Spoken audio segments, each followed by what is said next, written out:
Hey hi everyone. I hope आप अच्छे होंगे और मार्केट के वॉलेटिलिटी का मज़ा ले रहे होंगे।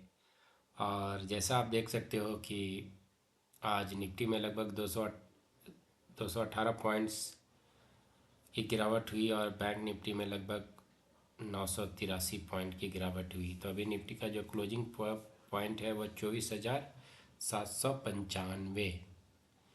तो देखते हैं डेली व्यू में, बेसिकली डेली व्यू में क्या कर सकते हैं।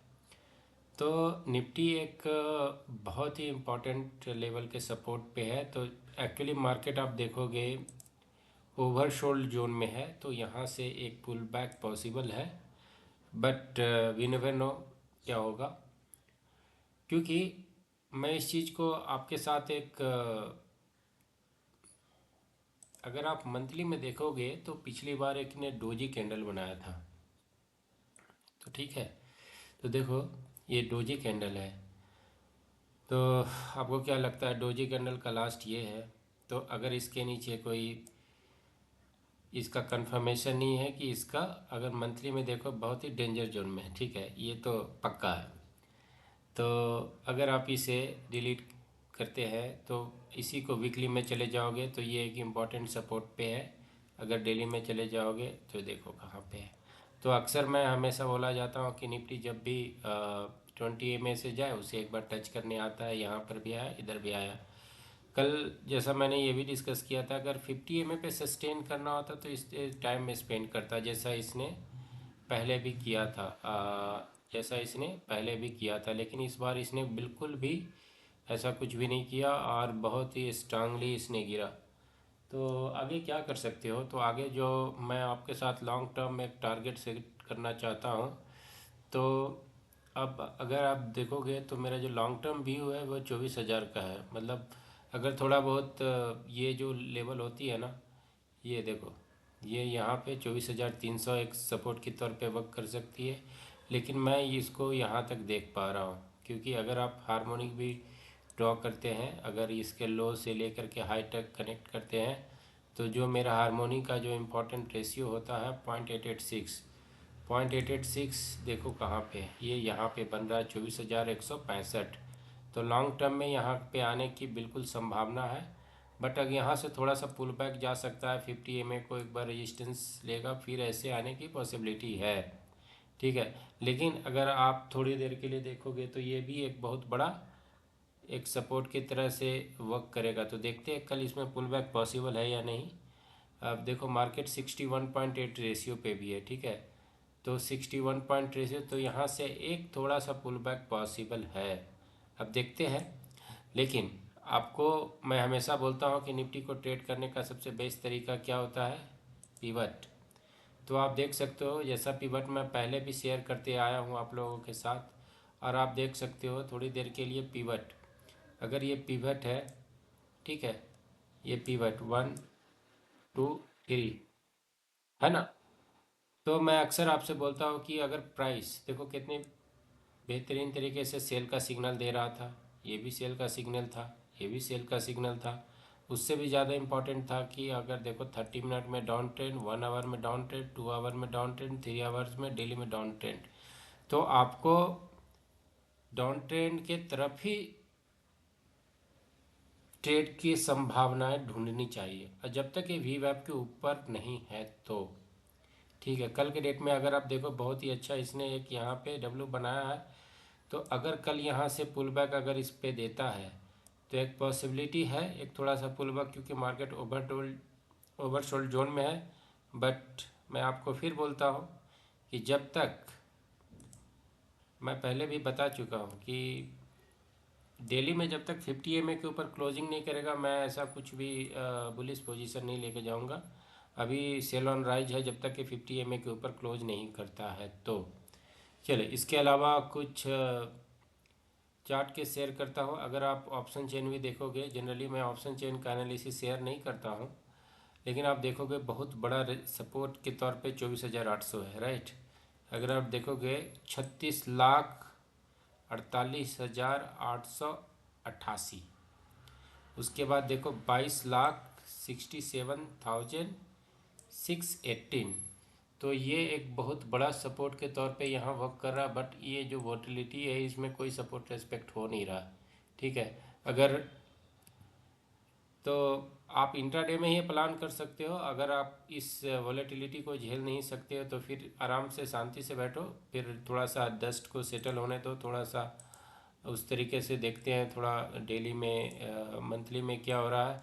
मंथली में तो कल भी मैंने जैसा शेयर किया था कि उसके जो भी देखो ना अनवाइंडिंग हुआ, राइट, ये देखो अनवाइंडिंग सभी मतलब पुट राइटर का तो कॉन्फिडेंस ही हिल चुका है, आप देखो। ठीक है, अब सबसे बड़ा सपोर्ट देखो यहाँ पे बैठा हुआ है।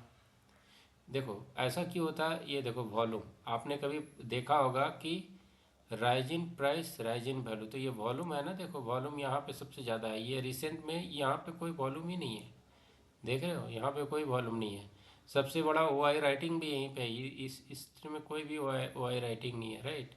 और जब तक ये ग्रीन है, ऊपर मार्केट जाने के लिए ये ग्रीन होना चाहिए, ये ग्रीन होना चाहिए। तो अभी अभी क्या है, ये देखो इस साइड ही पूरा ग्रीन है, ये देखो पूरा change in price, right.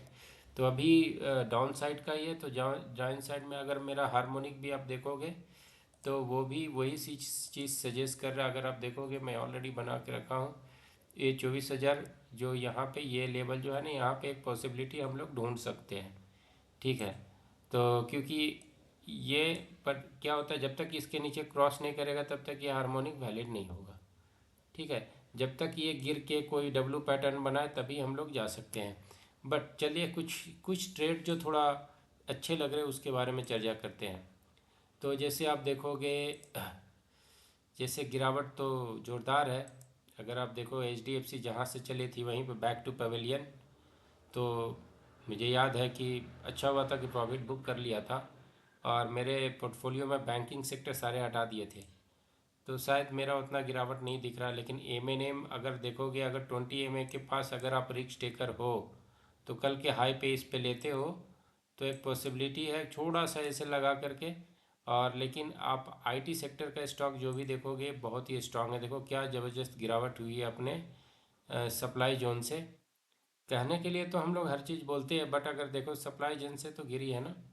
Eicher motor में ज़बरदस्त गिरावट है।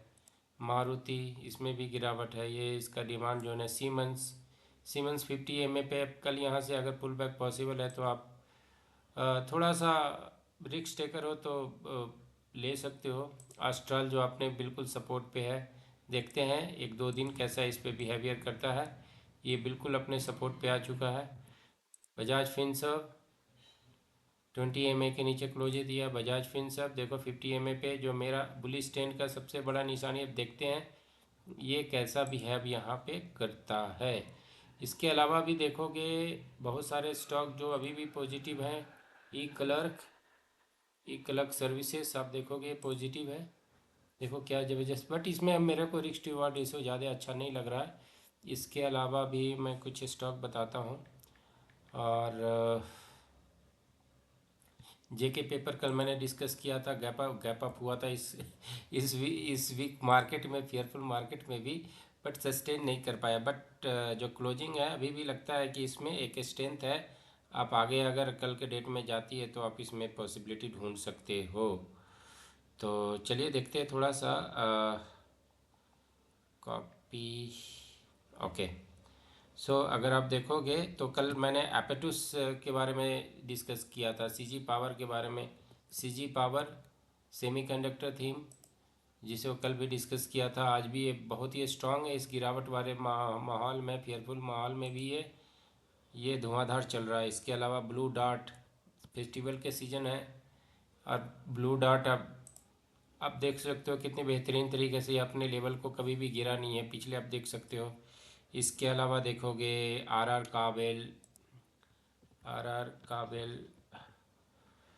तो जो स्ट्रॉन्ग स्टॉक है ये सब आउट परफॉर्म करेंगे। तो ऐसे बहुत सारे स्टॉक हैं, मैं और भी शेयर करूंगा, लेकिन कुछ मोटिवेशन आप लोग नहीं करते हो, ये तो मुझे पता है। आप देखो मैं इतने मेहनत से वीडियो बनाता हूँ, आपकी तरफ से अगर आपकी तरफ से कोई सपोर्ट ही नहीं है, कोई किसी भी तरीके का कोई मोटिवेशन नहीं है। फिर भी ये तो मेरा पैशन है जिसकी बदौलत मैं ये सब करते रहता हूँ, आप देखो। इतनी मेहनत से बनाता हूँ लेकिन कोई भी लाइक, कोई भी कमेंट, अजीब है ना। अगर आप देखो इस पे कोई भी कमेंट ही नहीं है। इतने अच्छे तरीके से मैंने यहाँ पे एक्सप्लेन किया था इसका। थोड़ा सा यार मतलब आप कमेंट लाइक करो, कुछ तो मोटिवेशन होना चाहिए लाइफ में। और नहीं तो चलो, भगवान की कृपा हमेशा बना रहे। और आप लोग भी थोड़ा सा लालच कम और सेफली ट्रेड करो। अगर आपका कोई भी डाउट हो तो आप कमेंट कर सकते हो। Okay, so thanks for watching अपना मनी। Thank you.